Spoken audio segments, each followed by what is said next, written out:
Welcome to Life Strategies with Nat, where wellness meets wealth. Join me, Natalia Edelman, as we explore powerful life strategies with trailblazing entrepreneurs and business leaders to elevate your lifestyle, boost your business, and ignite your unique brilliance.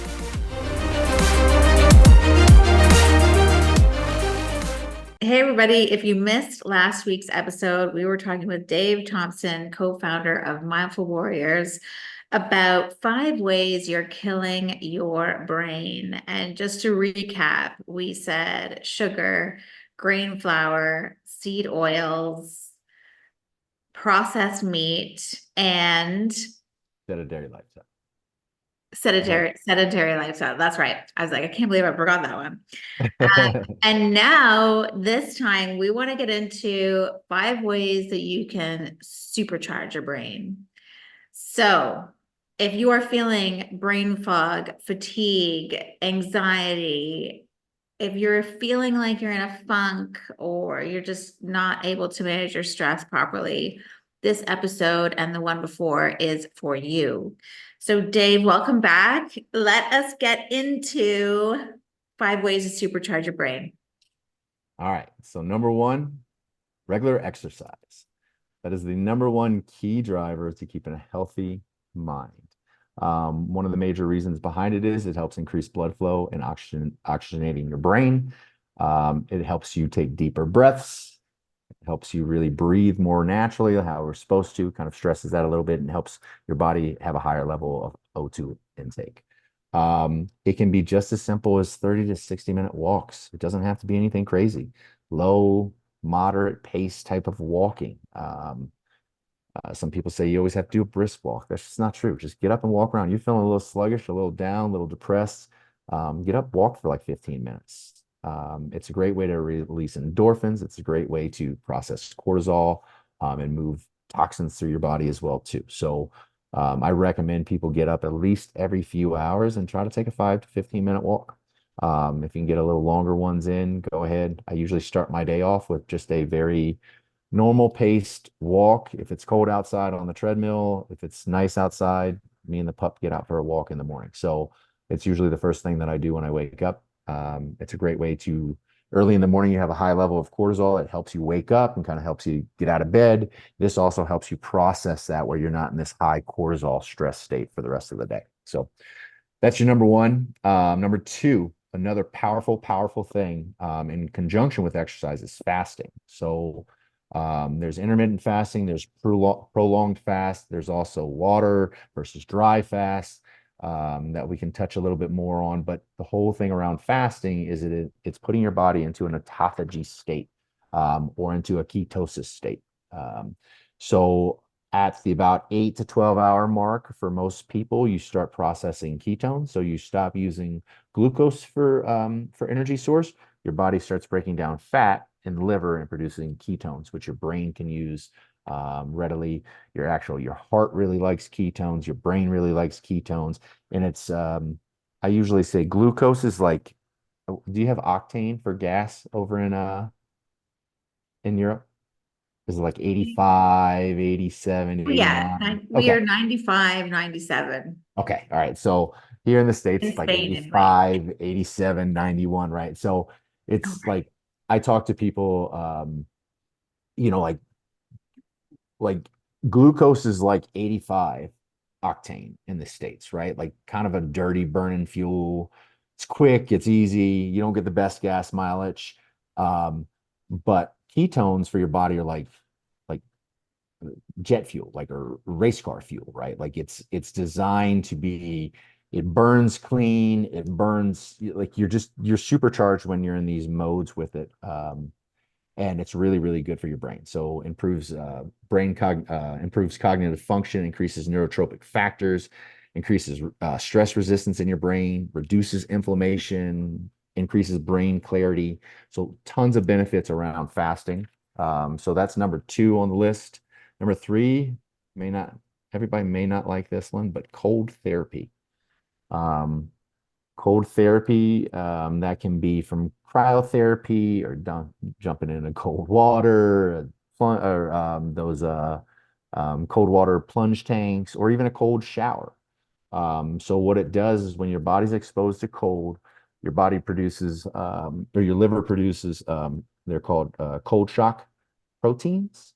So it's like a supercharged protein for your body. Your brain loves it, and your body starts converting as we age. We used to have brown fat when we were younger, and as we age, we increase it and we start gaining yellow fat. And that's that fat that gains around your belly, around your organs internally, very toxic style fats to adults. But we still maintain a lot of brown fat at the base of our neck, upper back as adults. So cold therapy actually helps develop brown fat. And brown fat is basically your survival fat. If you were like starved, it's basically your brain's backup. It's your last ditch effort for your brain. So the more conversion of yellow fat you can to brown fat, less toxic it is and more therapeutic for your body it is. So it's a really great way to increase that and also increase, like I said, those cold shock proteins that are really your brain really enjoys. It'll wake you right up. A lot of instant clarity with that. Yes, I'm thinking back to like a cold dip in the sea, like in the Mediterranean, and you are instantly like, woo, Crystal clear. hello, I feel alive. I haven't drank in a while, but I do remember in my earlier days, um, if you ever had a evening out, and this was in my military days, and your head didn't really feel the greatest, or your stomach was a little bit upset. I was stationed in some cold water areas, and I would just jump right off the pier there into the water. Oh my goodness. So kind of wake you right back up. Um, Number four is a keto style diet. So as we were talking on the last one, sugars really can be damaging to your brain. I'm not going to really get into like the theory on fruits and different things like that, because I think there's a lot of moving parts to that. But I do think people that consistently consume 150, 200, 300, 400 grams of sugar or carbs every single day are really doing a disservice to their brain. Like we talked about, like keto is kind of like that rocket fuel for your brain. So being able to combine regular exercise with fasting and a keto style diet is amazing for your brain. I typically follow a carnivore diet. I do occasionally have a little bit of honey. I do occasionally have a little bit of like in season fruit, but it's usually mainly berries and stuff like that. Um, if I do some high intensity workouts and stuff like that, I'll follow it up with a little bit of honey, a little bit of fruit to kind of replace some of my glycogen levels, but not like get into a state where I'm like chronically inflamed with high levels of sugar in my body. And then the final one is heat therapy. So that's another one. It's not as powerful as the cold therapy, but it is also very good on the brain as well too with the heat therapy. So your liver will produce what they're called heat shock proteins. So another beneficial protein for your brain and for actual just it's kind of stress inducing your body. So it's basically increasing your body's resiliency to both cold and heat and those types of things. So those are a couple those are my five top brain superpowering concepts. Supercharging your Yeah. brain cells. That's Yeah. awesome. As I drew a blank there. But so really like it all ties back into a lot of those, like most of the things that we talked about on here are around autophagy. So it's basically your body's ability to recycle and reuse either disease cells or folded proteins or other unused proteins for energy and fuel sources during its time of like stress and like minimal stress induced treatments to your body. So Yeah, I've actually just been getting into or learning a little bit about the cryotherapy and the cold therapies. Like I personally love a hot shower. mhm.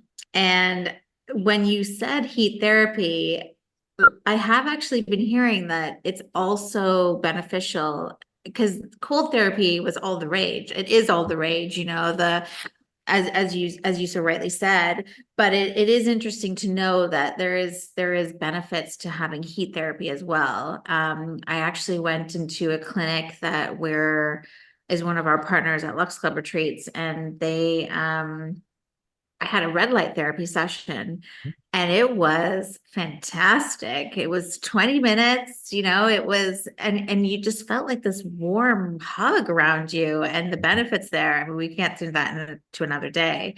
But I did want to ask you when you were talking about fasting, I'm pretty sure you said neurotropic factors, I Mhm. think. Can Yep. you just expand on that a little bit? Because I was like, ooh, I have a question on that. Like, what is that? Yeah, so basically they're peptides or proteins. Okay. It's basically amino acids that are its whole job is to basically help protect and stimulate and support new neurons and also existing neurons. So neurons that are still functioning well and those types of things, it's designed to support and help them develop and grow. And then same thing, it helps to regenerate new neurons. So obviously our brain's full of neurons.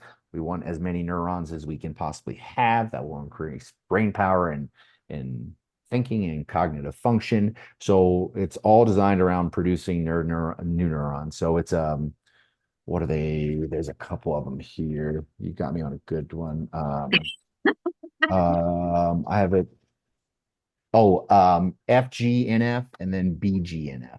So they're both like different types of neurotropic factors, and just peptides that help strengthen your brain. This is why I love having you on the show, Dave, because you've got your undergrad in exercise science, you've got your MBA, you've got your MBA in healthcare management, you've got your master's in science and healthcare administration. So it's like you are coming at this from a very science, biology driven mindset or like skill set, I should say, expertise. So we love having you on the show. And I know that you talked about like keto and different things. And if anyone is wanting to kind of explore this, we do actually this month, the month of March, we're focused on gut health. And the recipe pack that we have in our Wellness for Wealth Academy is the keto recipe pack. So if you're wanting to try it out, come and join us there. And I will definitely put the link somewhere around here.